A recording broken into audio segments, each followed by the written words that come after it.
Bonjour à tous. On commence ce tour de la presse sportive par le choc d'hier entre Lyon et Marseille en clôture de la 18e journée de Ligue 1. Et ce sont les Lyonnais qui se sont imposés 2-0. L'OL à sa main titre l'équipe ce matin.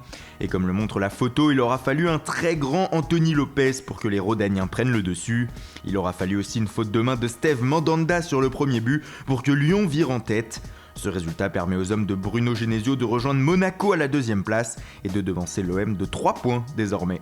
En Espagne, on jouait aussi hier soir et le FC Barcelone continue son petit bonhomme de chemin en tête de la Liga. Les Blaugrana ont réalisé un festival contre le Deportivo La Corogne, comme l'indique Sport ce matin. Victoire 4-0, de très bon augure avant le Classico contre le Real Madrid le week-end prochain. Luis Suarez et ses coéquipiers arriveront à Santiago Bernabéu avec 11 points d'avance sur leur adversaire. Le Real justement avec un nouveau problème de salaire avec Cristiano Ronaldo. Selon Marca ce matin, le Portugais voudrait plus sur tous les plans. Plus de titres bien sûr après la Coupe du Monde des clubs remportée samedi, mais aussi plus d'argent sur sa fiche de paye. La star du Real avait déjà prolongé son contrat avec les Merengues jusqu'en 2021, il y a un an, mais CR7 considère qu'avec un nouveau ballon d'or et un nouveau titre de meilleur joueur FIFA, son salaire pourrait être revu à la hausse.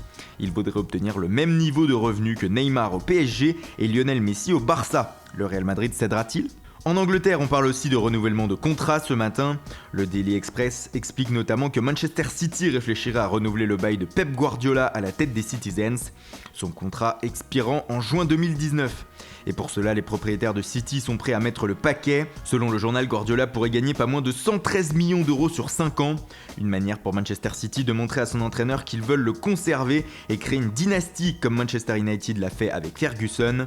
D'autres journaux reprennent l'information comme ici le Mirror Sport, mais avec des chiffres différents. Le média anglais parle d'un salaire de 90 millions d'euros pour le technicien espagnol.